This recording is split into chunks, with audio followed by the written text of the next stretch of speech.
the definitive top 10 characters in the East Blue saga of One Piece. Not much else to say. Let's get into it. So, at number 10, we have Captain Kuro. He's a cool character. He has the whole Cat Claws ability. He leads an interesting pirate crew. The Hypnosis guy was pretty cool. The fight between him and Luffy dragged on a little while. He was an okay villain, definitely the weakest though in all of the East Blue. Additionally, Kuro while he had the cat claws, he didn't have any devil fruit and he didn't have any noticeable special abilities beyond his intellect, so that's why he gets number 10. Moving on, we have number 9, Captain Morgan, the first villain of One Piece, well, second after Alvida. Captain Morgan was mainly used as a display of Luffy's power and a motivator to get Zoro onto the crew with Luffy. Captain Morgan has a pretty unique ability of his axe hand, which is not the most interesting ability in all of One Piece. It's similar to Kuro's ability, where it's just a weapon on a hand that allows them to fight better than the average human. Captain Morgan's a pretty big guy, pretty tough, he's hard on his men, and in general he's an interesting second villain to the story, but there's nothing particularly special about him, except for him being the father of Helmeppo, who comes back later in the story, along with Kobe. Speaking of Kobe, that is our number 8. Kobe does a lot outside of the East Blue arc, and especially in recent chapters of the manga, from what I know, he is becoming more and more important and relevant to the story. When it comes to the East Blue arc, however, Kobe did a couple things right. It was interesting to see him and Luffy meet throughout the whole scenario with Alvida and with Captain Morgan in the Marine base. Kobe was a whiner, so he doesn't get higher on this list, and he's an interesting character who I think is generally important to the world of One Piece later on, but in the East Blue, we're just going to place him at a nice solid number 8. Number 7, Shanks. He would be way higher on this list if he wasn't in like 2 or 3 episodes, but in those 2 or 3 episodes, he had one of the greatest moments in One Piece where he saves Luffy as a kid from a Sea King. Additionally, the advice he gives Luffy in the bar comes and helps Luffy later on with Bellamy, a major redemptive villain, I would say, in the show, who Luffy goes and helps escape from the manipulative clutches of Doflamingo in Dressrosa, and who Luffy beats up after Bellamy attacks a friend of Luffy's in the Jaya arc. All in all, Shanks, really solid character in the East Blue. If he did more, he'd be higher on this list. Moving on, we have number 6, Zeph. So Zeph is a really interesting character. He's a father figure to Sanji and taught him everything he knows about cooking, as well as most of the thing he knows about being a man. He taught him to respect a woman and how to cook. Those are the 2 big things that Zeph did for Sanji. Additionally, Zeph is just a pretty cool pirate in general. He survived the Grand Line, which means that he's tougher than most of the people, if not all the people, in the East Blue at the moment that the East Blue saga is going on. In addition to that, Zeph also has a nice little classic pirate peg leg, which helps his character quite a bit, and he's just an all-around pretty cool old cranky guy. Moving on, we have number 5, Don Krieg. Now, from what I know, Don Krieg has come back up in the recent manga chapters. I am not caught up with the story entirely, so I don't know if that is true or if that's just rumors. Don Krieg was an interesting villain in the East Blue saga, in that he had a lot of weapons. He gave Luffy a little bit of a challenge, and Luffy only beat him through his sheer will and determination. Additionally, Don Krieg as a character was just one of the first really big guys we're seeing in One Piece. He towered over everyone around him, as Arlong would do in the next arc. Don Krieg additionally had a crew, which he tried to go and take on the Grand Line with, only to be defeated by Mihawk. Don Krieg was just an interesting character in the East Blue, and yeah, a decent villain, I'd say.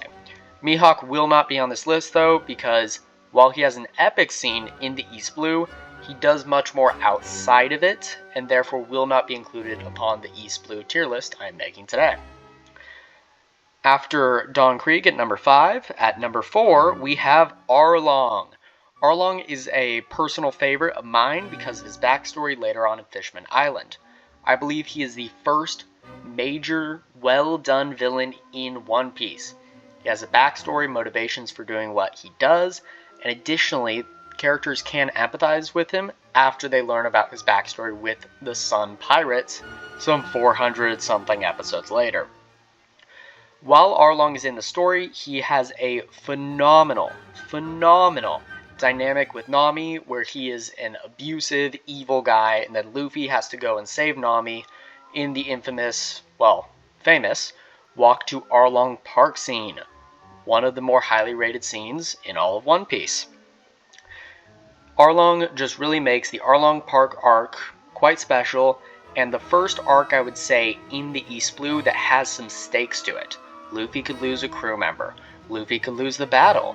Luffy has to take on this fishman who's supposed to be 10 times stronger than any human, right? It's the first arc which really elevates the East Blue, and I would say it is probably an A tier or maybe even an S tier among the East Blue arcs just because of Arlong. He is a phenomenal villain. He's truly evil, and in general, I think he's the first very well designed One Piece villain, if you don't count Buggy, because Buggy comes in later as being a good villain after his initial introduction. But number 3, we actually have Buggy. Now, Buggy coming back in Logtown is pretty awesome to see when you're first watching through One Piece. It's a moment that definitely stands out among all the East Blue. Him and Alvida teaming up also indicates that in the future he's going to become a major threat to the Straw Hats, which I believe he is now that he's part of Cross Guild with Crocodile and Mihawk.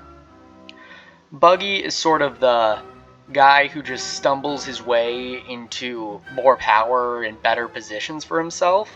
He goes from just having his crew to teaming up with Alvida, and then somehow capturing Luffy. Luffy escapes, but so on and so forth, and he stumbles into these really advantageous situations where he gets stronger, or he just appears stronger and thus gathers more followers.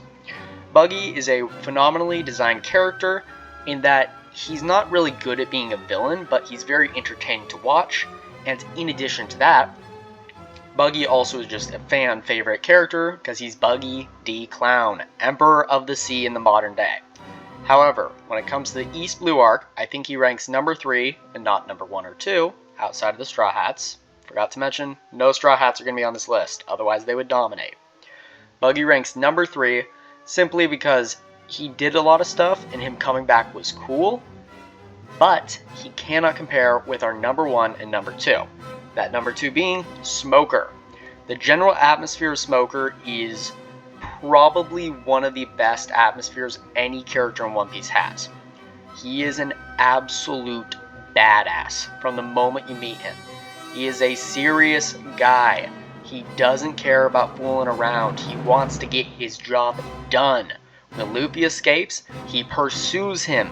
He does not give up. Yes, he gets clowned on later in Punk Hazard, but until then, and after then, I would argue that he's a real threat to the Straw Hats, and he is just this menacing villain in the background.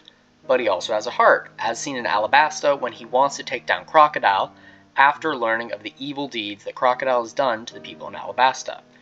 Smoker is a well-designed Marine who really complements the Straw Hats well, as he is on the other side of the equation between the world government and the pirates. However, he also has a heart, unlike some other Marines I could mention. Akainu. And then finally, the number 1 character in all the East Blue. Undisputably, no one can argue me this, okay? Momu. The Sea Cow. This guy is the GOAT of not just Arlong Park, but kind of every single part of the East Blue because of how incredible he is. This giant sea cow radiates lovableness. He is amazing. No one can compare to this cow. Why? because he's a giant sea cow. And that's about it. I hope you enjoyed this silly little video, and if you did, make sure to subscribe. Check out my partner Noah's first video on the channel, which is also the first video on the channel, about could Princess Vivi make it through the East Blue. If you want more of these silly little videos, just make sure to tell me in the comments below, and if you don't, then also tell me in the comments below. Thank you all for watching, and I shall see you later. Bye.